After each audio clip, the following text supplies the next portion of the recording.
مساء الخير عليكم في كل مكان، اهلا بيكم حلقه جديده وطبيب البلد. سعيده جدا ان انا معاكم النهارده. هيكون عندنا فقرتين مهمين جدا جدا. الفقره الاولى هنتكلم فيها عن الجلد ومشاكل الجلد المختلفه، ومن اكتر المشاكل اللي بتقابلنا هي حبوب الشباب. ليه بتظهر حبوب الشباب، وليه بتبقى مزعجه، وليه في اوقات كتير جدا ما بتروحش، وليه لو راحت بتسيب اثر شديد جدا، يا اما حفره يا اما علامه. هنتكلم في كل ده النهارده، وهنشوف ايه العلاج وايه الوسائل الحديثه دلوقتي اللي ممكن من خلالها ان احنا نحافظ على بشرتنا من حبوب الشباب، ولو ان هي بس ما بتظهرش في مرحله الشباب، دي بتظهر كمان في اي مرحله من مراحل العمر. الفقره الثانيه هيكون معنا فيها ضيفنا ضيف عزيز علينا، وهنتكلم معاه عن مشاكل السمنه وعلاقتها بالامراض المختلفه. لكن هنروح لفاصل ونرجع عشان نشوف ضيفتي العزيزه اللي معايا اللي منوراني النهارده هي مين، واللي هتتكلم معانا عن مشاكل الجلد المختلفة.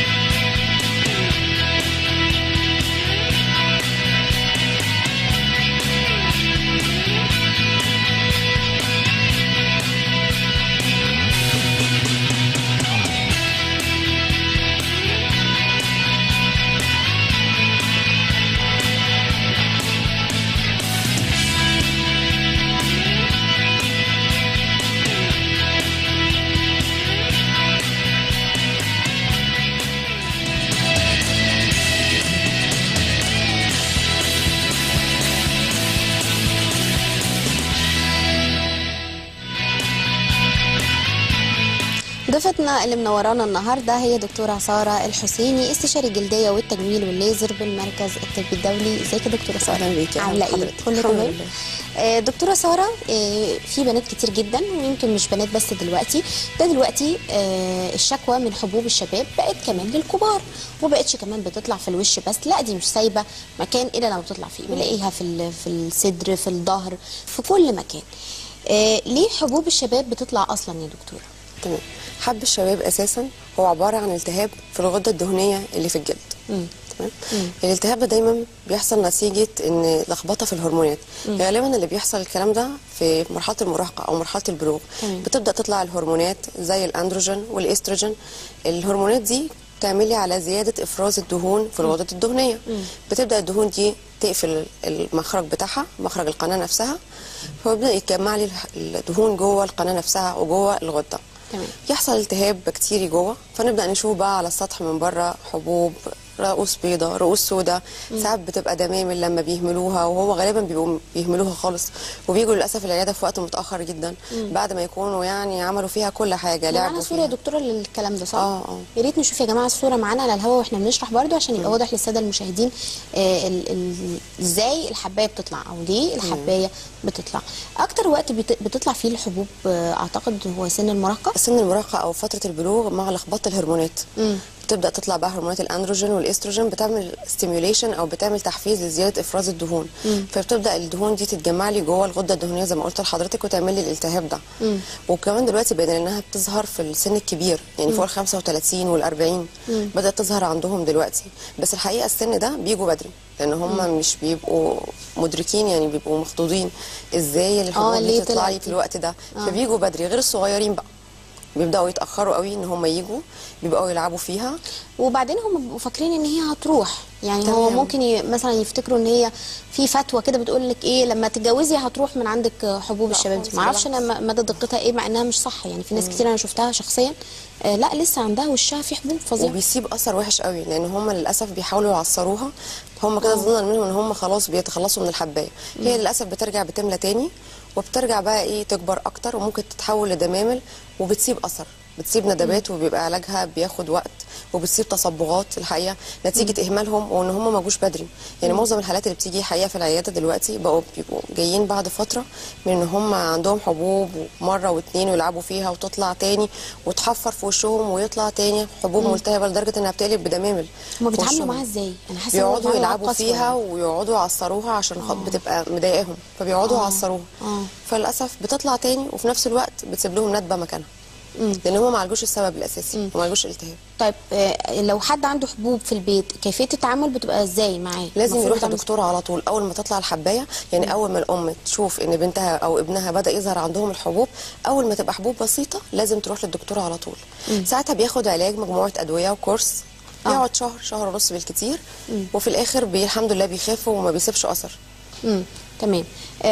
احنا عايزين صوره الحبوب دي. الحبوب دي مش الحبوب يا جماعه، عايزين صوره الحبوب. طيب اكتر الاماكن اللي بيطلع فيها الحبوب يا دكتوره؟ هو اكتر الاماكن اللي بيطلع فيها الحبوب الاماكن اللي بيبقى فيها افراز الدهون عالي، زي الوش، زي منطقه الصدر، منطقه الظهر، الكتاف. وهم الحقيقه ما بيبقوش مدركين ان حب الشباب ممكن يطلع لهم في كتافهم وفي ظهرهم وفي صدرهم، فبيهملوه تماما وبيسيب اثار. بتيجي بقى هي قبل الجواز على طول، قبلها مثلا بشهر، عايزه تتخلص من الكلام ده كله. فطبعا ده ما ينفعش. قبلها بشهر المفروض تيجي قبل كده بكتير، يعني 3 ل6 شهور على الاقل، عشان تبدا نخفف الالتهاب اللي موجود، ونبدا نتعامل بقى مع الندبات دي ونعالجها لها. تمام. يعني ما فيش حد يجي قبل ما يكون عنده مناسبه او عنده ايفنت او عنده اي حاجه قبلها على فكره ده لكل حاجه يا دكتور، تمام. مش بس للحبوب. ما يجيش حد يزنق نفسه ويقول انا عندي مناسبه بعد شهر. ده في كل حاجه. هم للاسف هم بيعملوا كده، يعني هم بيجوا لنا كده مستعجلين وعايزين في شهر. لا، شهر مش كفايه خالص. تمام. اذا اماكن ظهور الحبوب بتختلف، سواء في الصدر او في الظهر او في الوش، واماكن بقى مختلفه من الوش. دي اكتر الاماكن. هل الاماكن دي بتبقى بتخزن مخزن مثلا لنوع معين من الدهون، او ليه بتطلع فيها اكتر من غيرها؟ الغدد الدهنيه عامه افرازها زياده في المناطق دي، فبتظهر فيها حبوب اكتر. ما هو سبب الحبوب زياده افراز الدهون، والمنطقه دي اصلا فيها زياده افراز الدهون زياده، فبتظهر فيها. تمام. طب العلاج بقى، الناس دلوقتي بتقول لك طب العلاج، في ناس كتير جدا على فكره بتفضل سنين تاخد في ادويه، تمام، وما بيبقاش فيه فايده او نتيجه بالشكل اللي هم عاوزينه يا دكتور. علاج الحبوب الاكتف اللي هي لسه نشطه، تمام، والحبوب اللي سابت اثر او ندبه، علاجها ازاي؟ هو اول حاجه لازم نعملها ان احنا نعالج الحبوب الاكتف اللي هي موجوده في الوش. طالما الوش ملتهب ما ينفعش نعمل فيه اي حاجه. فاحنا اول حاجه بنديها كورس دواء بتمشي عليه على حسب طبعا شده المرض وعلى حسب شده الحبوب اللي عندها. بتاخد الدواء بتاعها، والحقيقه لو هي استمرت على الكورس كامل ما قطعتش او ما زهقتش بيجيب نتائج حقيقه كويسه. هي مشكلتهم في ان هم ما بيكملوش لحد الاخر، وفي الاخر بتيجي بتشتكي ان هو بيتكرر معاها. هي الفكره انها ما كملتش الكورس بس تكمله، وبنبدا الحبوب الاكتف دي تبدا تهدى خالص، ونبدا بقى نتعامل مع الندبات اللي هي بتبقى شكلها بيضايقهم قوي الحقيقه. ندبات يعني حفر في الوش، تمام. او السكار اللي هو بيبقى سايب الحبايه، يعني الحبايه ساعات بتسيب بقعه، وساعات بتسيب بقعه يعني فعلا. بتسيب بقعه مش ندبه، يعني تمام. حفره يا اما بقعه حمراء كده، تمام، او بنيه. بتسيب الحقيقه الاثنين دول. هي فعلا الحب الشباب بيسيب الندبات وبيسيب تصبغات في الكلى. تمام. يعني لو هي اكتف لازم تمشي على كورس علاجي دواء، مش هتعمل فيها اي حاجه الا لما الحبوب دي تخف، او يبقى فيه الاثار بقى بتاعتها. الاثار نوعين، يا اما ندبات يا اما التصبغات. طيب الندبات دي بتبقى كذا نوع الحقيقه. في ندبات بتبقى مرتفعه عن سطح الجلد، وفي ندبات بتبقى عميقه شويه او ديبرست. طيب كل حاجه من دول ليها نوع علاجها، تمام، على حسب الحاله. فاحنا بنستعمل اهم حاجه دلوقتي طبعا وبيجيب نتائج حلوه قوي قوي قوي هو الفراكشنال ليزر. بنستعمله لعلاج الندبات، والحقيقه بيجيب نتائج كويسه قوي. الفراكشنال ليزر، تمام. فكره الفراكشنال ليزر ان هو بيعمل على تحفيز تكوين كولاجين جديد، وبيعوض مكان السكار اللي موجود او مكان الندبه، وبيكون فيه كولاجين جديد. فبالتالي الندبات بتبدا مع استمرار الجلسات بتبدا تتحسن، وبتحسن شكله، وبيجيب نتائج كويسه الحقيقه. احنا تقريبا معانا صور الفراكشنال ليزر، هم الشباب في الكنترول هيجهزوها لنا دلوقتي. الفراكشنال ليزر للندبات بيعمل اثر. طب ده بقى من مره ولا مرتين ولا 3 ولا ايه بالظبط؟ الحقيقه على حسب الحاله، على حسب شده الحاله بنحدد، بس مش بيبقى غالبا مش بيبقى مره واحده خالص. وانا بفضل الحقيقه ان احنا نستعمل كذا وسيله مش وسيله واحده لعلاج الاكني سكارز بالذات، عشان نجيب نتيجه حلوه في وقت قليل. تمام. يعني في حاجات تانية الحقيقه بنستعملها، بنستعمل البيلينج. البيلينج اللي هو التقشير الكيميائي الحقيقه. ده بيبقى ازاي يا دكتوره؟ بنسمع عنه كتير قوي بس مش عارفين ازاي بيبقى. في منتج الحقيقه نازل جديد عندنا طبعا. وفي التقشير الكيميائي العادي اللي موجود، وفي منتج جديد نازل برضو بيعمل تقشير، والحقيقه بيجيب نتائج حلوه قوي قوي مع الاكني سكارز او السكارز عموما والتصبغات اكتر الحقيقه. اذا الليزر الفراكشنال ليزر، تمام. الفراكشنال لان في انواع كتير جدا من تمام. الفراكشنال ليزر بيبقى كولد ولا هوت ولا ايه بالظبط؟ لا، هو ده كلمه الفراكشنال عباره عن التكنيك اللي بتنزل بيه اشعه الليزر على الجلد. تمام. مش مساله كولد او هوت. اوكي. والبيلينج او التقشير بيتعاملوا برضو مع بنتعامل بيه الحقيقه، وبنعمله مع الميزوثيرابي بالديرما بان والديرما رولر اللي حضرتك سالتيني عليها قبل كده. انا لان في بتسال كتير تمام. الموضوع، اسالي لنا الدكتوره ساره ايه هي الديرما وايه الفرق بين الديرما بان والديرما رولر. هما الاثنين الحقيقه بيعملوا نفس الفكره، ان هما بنمشيهم على الوش. بيعملوا ثقوب صغيره جدا جدا، بنقدر من خلال الثقوب دي نحط المواد اللي احنا عايزين نستعملها في علاج وات الحاله اللي احنا هنعالجها ايه بالماده اللي احنا هنستعملها، فبتخش جوه وبتعملي نتيجه اسرع. يعني بدل ما نستنى ونحطها كده ونفضل مستنيين لما الجلد تتوغل ويشربها الجلد بقى وتاخد وقت، لا ده احنا بندخلها بنعمل لها ايه زي يعني بنسهل عليها الطريق كده عشان تدخل تخترق الجلد على طول. تمام. والنتيجه تكون اسرع وفعاله بشكل تمام. اكتر يا دكتور. تمام.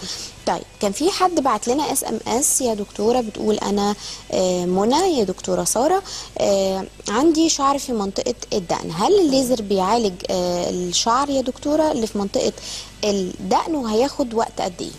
طيب اول حاجه في العيانين بالذات اللي بيطلع لهم شعر في منطقه الدقن لازم بنعمل لهم مجموعه تحاليل عشان بس نطمن ان هي ما عندهاش تكيسات على المبايض. دي اول حاجه الحقيقه. بيبقى ساعات الناس اللي عندهم تكيسات على المبايض بيجوا بموضوع الشعر اللي بيطلع في اماكن غير مرغوب فيها، بالذات في منطقه الوش ومنطقه الدقن بيطلع عندهم شعر وكمان بيبقى سميك شويه غير عن الشعر الطبيعي اللي بيبقى طالع. فلازم نطمن عليها من الجزء ده. وطبعا الليزر بيعمل نتائج حلوه قوي فيه وبيجيب نتائج حلوه قوي، بس مش من اول جلسه برضه، بيحتاج حوالي 6 جلسات. طيب نوع الشعر بيفرق اذا كان اصفر او اسمر او طبعا كل ما كان الشعر اغمق وكل ما كانت الشعرايه البشره افتح كل ما بيجيب نتيجه. بس الحقيقه في اجهزه ليزر برضو دلوقتي والحمد لله موجوده وبتتعامل مع البشره الداكنه برضو وبتجيب نتائج حلوه، بتجيب معاها نتائج حلوه. تمام. يعني في دلوقتي اجهزه للليزر للبشره للشعر للبشره فاتحه وللبشره الغامقه. طب ده كويس جدا لانه زمان ما كانش فيه كده بتهيألي. لا هو زمان كان بيتعاملوا بجهاز معين، الجهاز ده ما كانش بينفع للبشره الغامقه. لا دلوقتي في الجهازين وبيبقوا في جهاز واحد وبنستعملهم ان احنا بنعالج بيه البشره الفاتحه والبشره الغامقه. يعني ممكن السيده اللي بشرتها غامقه برضو تتخلص من الشعر بتاعها عن طريق الليزر. يعني الشعر الوجه اللي هو بيبقى مزعج جدا الحقيقه لبنات كتير وسيدات كتير. تمام. ممكن من خلال الليزر ان هم ويتشال خالص بقى ما يطلعش تاني. هو بعد 6 جلسات تقريبا او ممكن اكتر ممكن اقل على حسب بقى هي المشعره قد ايه. فبيقل تماما بنسبه 60 70 80%، ولو طلع بيبقى خفيف جدا ورفيع جدا يعني. وفي ناس بيجيب معاهم نتائج اعلى من كده. في ناس بتبقى عندها كمان المستاج، المنطقه دي بتبقى مزعجه ومحرجه ومش معقوله بقى بتبقى محتاجه انها كل 3 ايام ولا 4 ايام تروح للكوافير. يعني الموضوع بيبقى تقيل على قلب الواحده ومزعج. ولو هي مثلا مسافره رايحه مثلا، لو اقول لك مثلا لو واحده في شهر العسل مش معقوله بقى هتقول لعريسها مثلا ده انا عايزه اروح للكوافير كل شويه. فبتبقى فعلا الازاله النهائيه للاماكن المزعجه جدا دي بتبقى بتجيب نتيجه كويسه. او يجوا بدري يعني برضه يجوا بدري. ما انت دايما تقولي لهم الكلمه دي يا دكتور ان مش عايزين، يعني احنا دايما بنحب نزنق نفسنا للاخر. ما اعرفش ليه احنا فينا الطبع ده، المصريين كلهم بيحبوا يجوا في اخر لحظه. لكن ما اعتقدش انه في علاج المشاكل البشره والجلد لازم تهتم من بدري الحقيقه. يعني قبل العروسه قبل 6 شهور تبدا بقى تيجي عشان خاطر كل المشاكل اللي عندها تتخلص منها تماما قبل الفرح. هل الليزر بيعمل على تفتيح كمان يا دكتوره؟ يعني لو الواحده مثلا عندها غمقان في الاماكن مثلا الحساسه في جسمها، الليزر ممكن يفتحها؟ هو الليزر ممكن يفتحها، بس في حاجات تانية برضو بتجيب نتيجه كويسه جدا مع الليزر. يعني زي ايه بقى؟ التقشير الكيميائي، تمام، تقشير احماض الفاكهه. في منتج جديد عندنا برضو بيجيب نتائج حلوه قوي، بيجيب تقشير وبيفتح المناطق كل اي منطقه غامقه الحقيقه بيجيب معاها نتائج كويسه جدا ومن جلسه واحده او جلستين. تمام يا دكتور. طيب هشام بيقول انا عندي هالات سودة حوالين عيني يا دكتوره، واستخدمت حاجات كتير جدا والكريمات مش بتجيب نتيجه، اعمل ايه؟ خاصه انه الناس كلها بتحرجني وبتقول لي انت مال تحت عينك اسمر كده ليه؟ عارفه هي في الشباب بتبقى محرجه شويه، بيقولوا له انت ايه بقى تحت عينك اسمر ليه كده، في ايه؟ عارفه بيبقى في رايبه كده في الموضوع. فالهالات السوداء مش مشكله هشام بس او مشكله الشباب بس، لا دي مشكله جيل كله، ناس كتير كده، يمكن كلنا عندنا مشكله الهالات السوداء. ليه الهالات السوداء بتطلع؟ الهالات السوداء الحقيقه اسبابها كتير قوي، من ضمنها الارهاق، التوتر، سوء التغذيه، نقص الفيتامينز، بالذات فيتامين اي وفيتامين سي وفيتامين كي، بالذات مع الناس اللي بتخس قوي وبتعمل دايت غير مدروس مش مع دكتور، بتبدا تظهر لها جامد قوي. زياده تجويف العين، في ناس اوريدي هي كده تجويف العين بتاعها داخل لجوه. فاهم حاجه في علاج الهالات السوداء كله بيلجا دلوقتي للكريمات او للحاجات اللي بتداري الهالات السوداء، لكن المهم قوي ان انا اعرف ايه سبب الهاله السوداء عشان خاطر اعالجه، مع ان انا بعالج الجلد من بره. ساعات كتير بيبقى سببها تصبغات، ان هي مش بتحط سان بلوك وهي طالعه او هو طالع، فبالتالي بتبدا المنطقه دي عشان الجلد بتاعها حساس ورقيق قوي بتبدا تسمر وتغمق اكتر من الوش الحقيقي، لان جلد العين يعني حساس اكتر جدا من جلد البشره، من جلد الوش العادي. يعني حتى لما نيجي نشيل الميك اب لازم بيبقى بحاجه معينه رقيقه، علشان ما نقعدش نعمل كده بقى تحت الجلد بتاعنا. يعني المنطقه تحت العين دي يا جماعه ليها معامله خاصه شويه، بتبقى رقيقه جدا جدا. فالهالات السوداء ممكن تظهر نتيجه لبعض العادات الخطا اللي احنا بنعملها. ممكن تيجي نتيجه الانيميا يا دكتوره، لو حد بتيجي طبعا نتيجه الانيميا ونقص الحديد، بتيجي نتيجه الارهاق، الاسترس، النوم الغلط، التدخين مثلا او الشاي طبعا والقهوه. طبعا التدخين والمكيفات من اكتر الحاجات اللي بتساعد ظهورها، عشان الفري راديكال زي ما قلت لحضرتك بتطلع في الجسم، ومن الاماكن اللي بتاثر عليها برضو الهالات السوداء بتبقى حوالين العين بتسببها يعني. طيب يبقى ما نقعدش نستخدم كريمات وخلاص، نتجه الى العلاج. السبب ده رقم واحد، بنشوف كل العوامل اللي احنا قلناها قبل كده، وبنبدا احنا طبعا مع الدكتور بيبدا يشوف ايه السبب ويبدا يعالجه. وتقريبا دلوقتي في حاجات كتير قوي نازله بتعالجها الحقيقه. بنعمل لها ميزوثيرابي. ميزوثيرابي برضو مع الديرما بن ومع الديرما رولر، بنحط المواد مخصوصه، ستولز معينه للعين او طبعا الحاجات معينه للعين. الديرما بن والديرما رولر فكرتهم ان انا بعمل الثقوب بس. وانا بقى بالمواد اللي عندي بستعملها، اشوف ايه المشكله وبحلها بيها. الحقيقه بنستعمل معاها جهاز الكاربوكسي، هو جهاز جديد دلوقتي موجود وبيجيب نتائج حلوه قوي الحقيقه. ايه جهاز انا اول مره اسمع عنه. جهاز الكاربوكسي ده جهاز جديد نازل، فكرته ان احنا بنحقن المكان اللي هو الهالات السوداء او المكان اللي احنا عايزين نعالجه بثاني اكسيد الكربون. تمام. ثاني اكسيد الكربون الحقيقه بيجي الهيموجلوبين بيبقى شايل الاكسجين، والهيموجلوبين بيبقى ليه هاي افينيتي او بيحب اكتر ثاني اكسيد الكربون. بمجرد انه بيشوف الاكسجين ثاني اكسيد الكربون بيسيب الاكسجين وبيبدا يمسك ثاني اكسيد الكربون. ثاني اكسيد الكربون بيخرج مع الزفير وهو بيزود الاكسجين مع النفس تمام. وبيزود بقى الاكسجين اللي موجود في الخلايا.